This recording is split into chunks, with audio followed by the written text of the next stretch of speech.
ओम शांति। 20 जून 2024 के ईश्वरीय महावाक्य हैं। आज की मधुर मुरली का समय मीठी मीठी प्यारी प्यारी शिव बाबा ने मीठी मीठी प्यारी प्यारी बच्चों से पूछा, मीठे बच्चे आप चनी मुट्ठी के पीछे अपना समय बर्बाद नहीं करो। अब बाप की मददगार बन बाप का नाम वाला करो। प्रश्न, इस ज्ञान मार्ग में तुम्हारे कदम आगे बढ़ रहे हैं, उसकी निशानी क्या है? उत्तर, जिन बच्चों को शांति धाम और सुख धाम सदा याद रहता है, याद के समय बुद्धि कहाँ पर भटकती भी नहीं है, बुद्धि में व्यर्थ के ख्यालात नहीं आते, बुद्धि एकाग्र है, झुटका नहीं खाते, खुशी का पारा चढ़ा हुआ है, तो इससे सिद्ध है कि कदम आगे बढ़ रहे हैं। ओम शांति। बच्चे इतना समय यहाँ बैठे हैं, दिल में भी आता है कि हम जैसे शिवालय में बैठे हैं। शिव बाबा भी याद आ जाता है, स्वर्ग भी याद आ जाता है। याद से ही सुख मिलता है, याद भी बुद्धि में याद रहे। बाबा कहते हैं बाबा की याद यह बुद्धि से याद रहे, है ना। तो बाबा कहते याद में ही कितना कुछ है। देखो, शिव बाबा को याद करो तो उनका सारा रूप, रंग, कर्तव्य वो हमें पढ़ाते हैं, पालना देते हैं। कल्प पहले बिछड़े थे, अब वापस कल्प बाद मिल रहे हैं। हम बाबा के बच्चे बन अपने भाग्य को सराहते हैं। हम अपने आप को उस खुदा के खिदमतगार, और खुदा खुद को खिदमतगार कहता है। बाबा कहता है मैं ओबीडिएंट सर्वेंट हूँ। फिर हमें बाबा 500 रूपों का चक्र, 84 का चक्र लगाने की बात कहते, स्वादर्शन चक्र लगाने की बात कहते। हमें बाबा ने आत्मा का ज्ञान दिया, परमात्मा की पहचान दी। आत्मा का बाबा ने हमें राज समझाया और फिर खुद की पहचान देकर हमें अपना बच्चा बनाया। बाबा ने हमें त्रिनेत्रधारी बनाया, हमें समझ का तीसरा नेत्र दिया, हमें हमारे विकर्मों की, हमें हमारे कर्म अकर्म की ज्ञान गति दुर्गति का राज समझाया। असली रावण कौन, राम का कर्तव्य क्या। तो क्या कुछ हम सिर्फ शिव बाबा के नाम में ही इतना कुछ याद आ जाता है। बाबा कहते हैं सुख धाम याद आ जाता है, शांति धाम याद आ जाता है।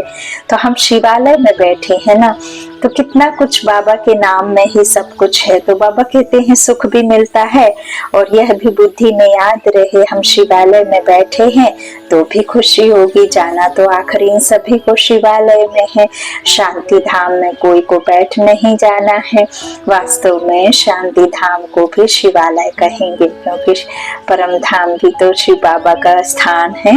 तो शिव का धाम शिवालय, और फिर सुख धाम तो है ही। बाबा कहते हैं अब ऐसे थोड़ी है कि शांति धाम जाकर के बैठ जाएंगे ना, जन्म मरण में तो आना है, आदि से अंत तक तो पाठ बजाना ही है। तो आत्मा ऐसे नहीं कि वहां बाहर जाकर बैठ जाए, तो आएगी लेकिन फिर नंबरवार अनुसार आएगी, जिसका जब जैसा होगा नीचे आने का ड्रामा में पार्ट, तब फिर देह लेकर के पार्ट बजाएगी। तो सभी को आना होता है, ऐसे कोई बाकी नहीं रह जाता, लेकिन फिर सबका अपने अपने पुरुषार्थ अनुसार और अपने अपने कर्मों के हिसाब से आते हैं, है ना। तो बाबा कहते यूं तो शांति धाम में बैठ नहीं जाना है, वास्तव में शांति धाम को भी शिवालय कहेंगे, सुख धाम को भी शिवालय कहेंगे, दोनों स्थापन करते हैं। तुम बच्चों को याद भी दोनों को करना है। वह शिवालय है शांति के लिए और वह शिवालय है सुख के लिए। यह है दुख धाम। अब बाबा ने किसे सुख के लिए शिवालय कहा और किसे शांति के लिए, तो सतयुग है बाबा कहते सुख के लिए, और जो शांति धाम है शिव का स्थान है, जहाँ शिव बाबा का रहने का स्थान है, हम आत्माओं की निराकारी दुनिया रहने का स्थान है, तो वो शांति धाम निर्वाण धाम में शांति है। तो बाबा कहते हैं जब तक आप देह नहीं लेंगे तब तक आपको सुख की अनुभूति कैसे होगी, और सुख तो सतयुग में होता है, लेकिन सतयुग को भी शिवालय कहेंगे क्योंकि शिव बाबा का स्थापित किया हुआ है ना, और शिव बाबा का घर तो शिवालय है ही। तो बाबा कहते हैं लेकिन यह है दुख धाम, अभी तुम संगम पर बैठे हो शांति धाम और सुख धाम के लिए।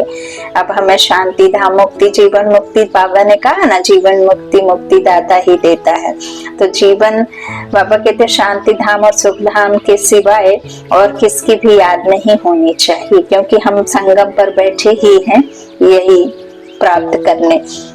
भल कहाँ भी बैठे हो, धंधे आदि में बैठे हो तो भी बुद्धि में दोनों शिवालय याद आने चाहिए। एक आंख में बाबा कहते शांति धाम और एक आंख में सुख धाम। तो दुख धाम भूल जाना है, बच्चे जानते हैं यह वैश्यालय है, दुख धाम अब खत्म हो जाना है। यहाँ बैठे तुम बच्चों को झुटका आदि भी नहीं आना चाहिए। बहुतों की बुद्धि कहाँ कहाँ और तरफ चली जाती है, माया के विघ्न पड़ते हैं। तुम बच्चों को बाप घड़ी घड़ी कहते हैं बच्चे मन मना भाव, भिन्न भिन्न प्रकार की युक्तियां भी बतलाते हैं। यहाँ बैठे हो बुद्धि में यह याद करो कि हम पहले शांति धाम शिवालय में जाएंगे फिर सुख धाम में आएंगे। ऐसा याद करने से पाप कटते जाएंगे। जितना तुम याद करते हो उतना कदम बढ़ाते हो। यहाँ और कोई ख्यालात में नहीं बैठना चाहिए, नहीं तो तुम औरों को नुकसान पहुंचाते हो, फायदे के बदले और ही नुकसान करते हो। बाबा कहते हैं आगे जब बैठते थे तो सामने कोई की जांच करने के लिए बिठाया जाता था, कौन झुटका खाते हैं, कौन आंखें बंद करके बैठते हैं, तो बड़ा खबरदार रहते थे। बाप भी देखते थे इनका बुद्धि योग कहाँ भटकता है, क्या यह झुटका खाते हैं क्या। तो बाबा कहते हैं ऐसे भी बहुत आते हैं जो कुछ भी समझते नहीं हैं, ब्राह्मणियां ले आते हैं शिव बाबा के आगे। बच्चे बड़े अच्छे होने चाहिए जो गफलत में नहीं रहे कोई, क्योंकि यह कोई ऑर्डिनरी टीचर नहीं है। बाप बैठ सिखलाते हैं, यहाँ बहुत सावधान होकर बैठना चाहिए। बाबा 15 मिनट शांति में बिठाते हैं, तुम तो घंटा 2 घंटा बैठते हो। सब तो महारथी नहीं है, जो कच्चे हैं उनको सावधान करना है। सावधान करने से सुजाग हो जाएंगे। जो याद में नहीं रहते व्यर्थ ख्यालात चलाते रहते हैं, वह जैसे विघ्न डालते हैं, क्योंकि बुद्धि कहाँ न कहाँ भटकती है। महारथी घोड़े सवार प्यादे सब बैठे हैं। बाबा आज विचार सागर मंथन करके आए थे म्यूजियम में अथवा प्रदर्शनी में। तुम बच्चे जो शिवालय, वैश्यालय और पुरुषोत्तम संगम युग तीनों ही बताते हो, यह बहुत अच्छा है। बाबा कहते हैं समझाने के लिए यह चित्र बहुत बड़े बड़े बनाने चाहिए। सबसे अच्छा बड़ा हाल इनके लिए होना चाहिए जो मनुष्यों की बुद्धि में झट बैठे। देखो अभी तो हो भी गया है, बहुत बड़े बड़े चित्र निकल चुके हैं ना। अभी आगे तो देखो और जास्ती बाबा की सेवा बढ़नी है, तो बच्चों का विचार चलना चाहिए कि इसमें हम इम्प्रूवमेंट कैसे लाएं। पुरुषोत्तम संगम युग बहुत अच्छा बनाना चाहिए, उससे मनुष्यों को बहुत अच्छी समझाने मिल सकती है। तपस्या में भी तुम 5-6 को बिठाते हो, परंतु नहीं 10-15 को तपस्या में बिठाना चाहिए। बाबा कहते हैं बड़े बड़े चित्र बनाकर क्लियर, तो बाबा कहते हैं बड़े बड़े चित्र बनाकर क्लियर अक्षर में लिखना चाहिए। तुम इतना समझाते हो फिर भी समझते थोड़े ही हैं। तुम मेहनत करते हो समझाने के लिए, पत्थर बुद्धि है ना, तो जो जितना हो सके अच्छी रीति समझाना चाहिए। जो सर्विस में रहते हैं उन्हों को सर्विस बढ़ाने का ख्याल करना है। प्रोजेक्टर प्रदर्शनी में इतना मजा नहीं है जितना म्यूजियम में है। प्रोजेक्टर से तो कुछ भी समझते नहीं है। सबसे अच्छा है म्यूजियम, भले छोटा हो, एक कमरे में तो यह शिवालय, वैश्यालय और पुरुषोत्तम संगम युग का सीन हो। अब ये शिवालय, वैश्यालय और पुरुषोत्तम संगम युग बाबा किसे कह रहे हैं? शिवालय जो बाबा सतयुग स्थापन करने के लिए अभी ब्रह्मा बाबा के आधार लेकर के कर रहे हैं ना, तो सतयुग को दिखाना है, वैश्यालय इस नरक की दुनिया को, रावण राज्य को, और पुरुषोत्तम संगम युग अर्थात जो हम अभी बाबा के संगम युग पर क्या कर रहे हैं, गीता ज्ञान के द्वारा अपनी बुद्धि को वॉश कर रहे हैं ना। तो पुरुषोत्तम संगम युग में क्या होता है, हमारी आत्मा उत्तम बनती है ना, पुरुष उत्तम बनती है। संगम युग का सीन हो, समझाने में बड़ी विशाल बुद्धि चाहिए। बेहद का बाप बेहद का टीचर आए हैं तो बैठ थोड़े ही जाएंगे कि बच्चे MA BA पास कर ले, बाप बैठा थोड़े ही रहेगा, थोड़े टाइम में चला जाएगा, बाकी थोड़ा समय है तो भी जागते नहीं। अच्छी अच्छी जो बच्चियां होंगी वह कहेंगी कि इन 400-500 रुपयों के लिए क्यों हम मुफ्त अपना टाइम बर्बाद करें, फिर शिवालय में हम क्या पद पाएंगे। बाबा देखते हैं कुमारियां तो फ्री हैं, भले कितना भी बड़ा पगार हो तो भी यह तो जैसे मुट्ठी में चने हैं, यह सब खलास हो जाएंगे, कुछ भी रहेगा नहीं। बाप चने मुट्ठी अब छुड़ाने आए हैं, परंतु छोड़ते ही नहीं है। उसमें है चने मुट्ठी, इसमें है विश्व की बादशाही, वो हद का ये बेहद का। तो वह तो पाई पैसे के चने हैं, उनके पिछाड़ी कितना हैरान होते हैं। कुमारियां तो फ्री हैं, वह पढ़ाई तो पाई पैसे की है, उनको छोड़िए नॉलेज पढ़ते रहे तो दिमाग भी खुले। ऐसी छोटी छोटी बच्चियां बड़ों बड़ों को बैठ नॉलेज दें। बाप आए हैं शिवालय स्थापन करने, यह तो जानते हैं कि यहाँ का सब कुछ मिट्टी में मिल जाना है, यह चने भी नसीब में नहीं आएंगे। किसकी मुट्ठी में 5 चने अर्थात 5 लाख होंगे, वह भी खत्म हो जाएंगे। बाबा कहते हैं अभी टाइम बहुत थोड़ा है, दिन प्रतिदिन हालात खराब होती जाती हैं, अचानक आफतें आ जाती हैं, मौत भी अचानक होते रहते हैं, मुट्ठी में चने होते ही प्राण निकल जाते हैं। तो मनुष्यों को इस बंदरपने से छुड़ाना है, सिर्फ म्यूजियम देख खुश नहीं होना है। बाबा कहते सब अच्छा है लेकिन अपने आप में कितना अच्छा किया या कितना अपने अंदर में समाया है ना, वो अच्छा होना होता है कि सिर्फ देखना सुनना होता है। तो बाबा कहते हैं कमाल कर दिखाना है, मनुष्यों को सुधारना है। बाप तुम बच्चों को विश्व की बादशाही दे रहे हैं, बाकी तो भोगरा चना भी किसको नसीब में नहीं आएगा, सब खत्म हो जाएंगे। इससे तो क्यों ना बाप से बादशाही ले लो, कोई तकलीफ की बात नहीं, सिर्फ बाप को याद करना है और स्वदर्शन चक्र फिराना है। भोगरों से चने से मुट्ठी खाली कर हीरे जवाहरों से मुट्ठी भर कर जाना है। हम खाली हाथ आए नहीं आए लेकिन हम भरतू हाथ जरूर जाएंगे, संस्कारों से भर करके हमारी आत्मा जाएगी बाबा से मिलन मला के, है ना। बाप समझाते हैं मीठे बच्चे, इन चने मुट्ठी के पिछाड़ी तुम अपना समय क्यों बर्बाद करते हो। हाँ कोई बुजुर्ग हैं, बाल बच्चे बहुत हैं तो उनको संभालना होता है, कुमारियों के लिए तो बहुत सहज है। कोई भी आए तो उनको समझाओ कि बाप हमको यह बादशाही देते हैं तो बादशाही लेनी चाहिए ना। अभी तुम्हारी मुट्ठी में तुम्हारी मिट्टी हीरो से भर रही है, बाकी और तो सब विनाश हो जाएंगे। बाप समझाते हैं तुमने 63 जन्म पाप किए, दूसरा पाप है बाप और देवताओं की ग्लानि करना। तो बाबा कहते हैं भिखारी भी बने हैं और गाली भी दिया है। भिखारी बनाने वाला रावण और बने तुम भिखारी, और फिर गाली किसको दिया, जो निर्विकारी, जो एवर प्योर है, जो परम पिता परमात्मा सर्वात्माओं का मुक्ति जीवन मुक्ति दाता है, जो सुख करता दुख हरता है, जो इस विश्व में शांति स्थापन करता है, शिवालय लाकर सुख की दुनिया की स्थापना करता है ना। उसे ही ना जाने क्या क्या कह दिया, दुख दिया तो उसने, सुख दिया तो शुक्रिया भी नहीं कहना, दुख दिया तो वो कह देना। हाँ हमारा ही घर मिला था, यही घर का दरवाजा खुला था, हमारे ही घर पर टूटना था ऐसे, जबकि वो तो सब तोड़ कौन रहा है, माया। बाबा क्यों तोड़ेगा भला। तो बाबा कहते हैं कि गाली भी दिया, बाप की कितनी ग्लानि की। बाप बच्चों को बैठ समझाते, बच्चे टाइम नहीं गंवाना चाहिए, ऐसे नहीं बाबा हम याद नहीं कर सकते। बोलो बाबा हम अपने को आत्मा याद नहीं कर सकते, अपने को भूल जाते हैं। देह अभिमान में आना गोया अपने को भूलना, अपने को आत्मा याद नहीं कर सकते तो बाप को फिर कैसे याद करेंगे। बहुत बड़ी मंजिल है सहज भी बहुत है। बाकी हाँ, माया का ओपोजिशन होता है।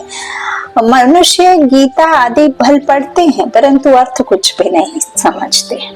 बहुत है गीता पढ़ने वाले, लेकिन गीता समझते ही नहीं। गीता है क्या, गीता का अर्थ क्या है, गीता लिखी किसने, और गीता से होता क्या है, कौन सी गीता सच्ची, कौन सी गीता झूठी। तो बाबा कहते भारत की है ही मुख्य गीता। हर एक धर्म का अपना अपना एक शास्त्र है। जो धर्म स्थापन करने वाले हैं उनको सतगुरु नहीं कह सकते, यह बड़ी भूल है। सतगुरु तो एक ही है, बाकी गुरु कहलाने वाले तो ढेर हैं। कोई ने कारपेंटर का काम सिखाया, इंजीनियर का काम सिखाया तो वह भी गुरु हो गया। हर एक सिखलाने वाला गुरु होता है, सतगुरु एक ही है। अब तुमको सतगुरु मिला है, वह सत्य बाप भी है तो सत्य टीचर भी है। इसलिए बच्चों को जास्ती गफलत नहीं करनी चाहिए। यहाँ से अच्छी रीति रिफ्रेश होकर जाते हैं, फिर घर जाने से यहाँ का सब भूल जाते हैं। गर्भ जेल में बहुत सजाएं मिलती हैं, वहाँ तो गर्भ महल होता है। विकर्म कोई होता नहीं तो सजा खानी पड़े। हाँ, कोई भी विकर्म नहीं होता तो सजा खानी ही नहीं पड़ती। बाबा कहते विकर्म नहीं होता, इसलिए सब सुखी रहते हैं। यहाँ तुम बच्चे समझते हो, हम बाप से सब मुख पढ़ रहे हैं। बाहर अपने घर में तो ऐसे नहीं कहेंगे, वहाँ समझेंगे, भाई पढ़ाते हैं। यहाँ तो डायरेक्ट बाप के पास आए हैं। बाप बच्चों को अच्छी रीति समझाते हैं। बाप की और बच्चों की समझाने में फर्क हो जाता है। बाप बैठ बच्चों को सावधान करते हैं, बच्चे बच्चे क्या समझाते हैं। तुम शिवालय और वैश्यालय को समझते हो, बेहद की बात है। यह क्लियर कर दिखाओ तो मनुष्यों को कुछ मजा आए। वहां तो ऐसे ही हंसी कुड़ी में समझाते हो, सीरियस हो समझाओ तो अच्छी रीति समझे। रहम करो अपने पर। क्या इस वैश्यालय में रहना है, इस वैश्यालय में ही रहना है। बाबा के ख्यालात तो चलते हैं ना, कैसे कैसे समझाएं। बच्चे कितनी मेहनत करते हैं, किसी भी जैसे डिब्बे में ठिकरे हाँ हाँ करते जाते हैं। बहुत अच्छा है, गांव में समझाना चाहिए, खुद नहीं समझते। साहूकार पैसे वाले लोग तो समझेंगे भी नहीं, बिल्कुल अटेंशन ही नहीं देंगे, क्योंकि उनको तो पैसे में ही परमात्मा दिखता है। पैसा ही सब कुछ है, उन्हें तो लगता है कि सब कुछ खरीदा जा सकता है। खुशी, हाँ, मौत खरीद पाया कोई? हाँ, लाखों आप टेबल पे रख दो डॉक्टर्स की, लेकिन जिसकी आ जाती है उसको बचा पाया नहीं ना। तो लेकिन उन्हें नहीं समझ आएगा, क्योंकि उन्हें तो लगता ही नहीं। उनको बाबा कहते वो बिल्कुल अटेंशन ही नहीं देंगे, वो पिछाड़ी में आएंगे, फिर तो टू लेट हो जाएंगे। ना उनका ध्यान धन काम में आएगा, ना योग में रह सकेंगे। बाकी हाँ, सुनेंगे तो प्रजा में आएंगे। गरीब बहुत उच्च पद पा सकते हैं। तुम कन्याओं के पास क्या है? कन्या को गरीब कहा जाता है, क्योंकि बाप का वर्षा तो बच्चे को मिलता है। बाकी कन्या दान दिया जाता है तब विकार में जाती हैं। कहेंगे शादी करो तो पैसे देंगे, पवित्र रहना है तो एक पाई भी नहीं देंगे।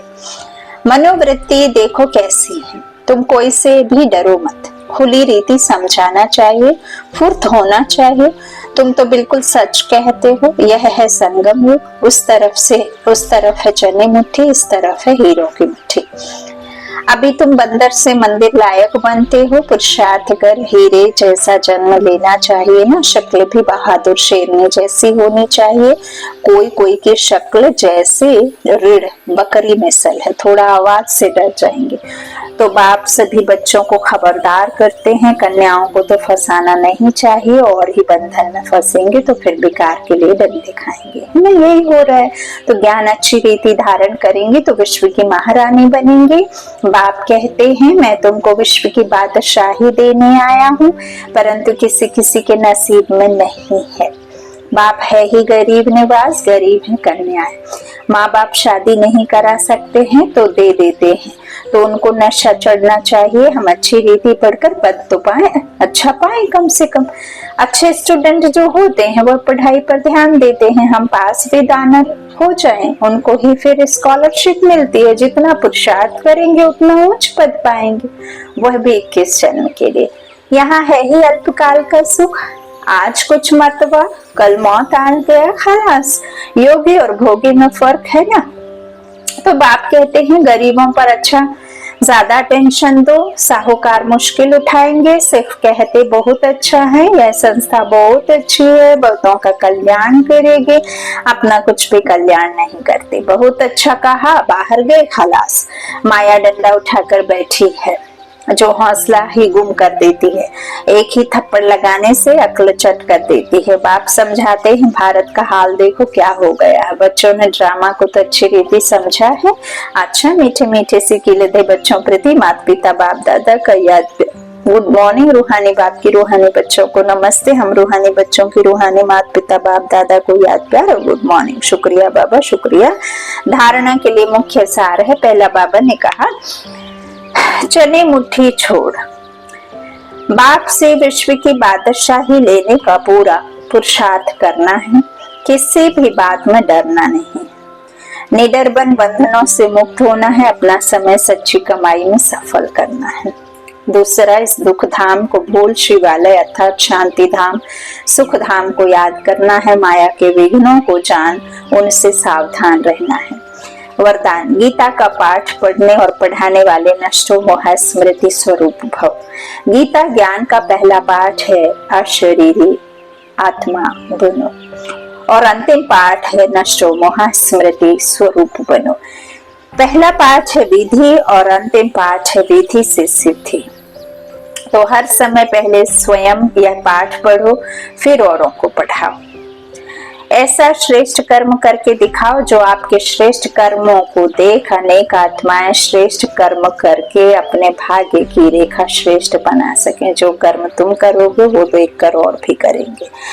स्लोगन है, परमात्मा स्नेह में समाये रहो तो मेहनत से मुक्त हो जाएंगे। परमात्मा स्नेह में समाये रहो तो मेहनत से मुक्त हो जाएंगे। अच्छा, ओम शांति। शुक्रिया बाबा, शुक्रिया।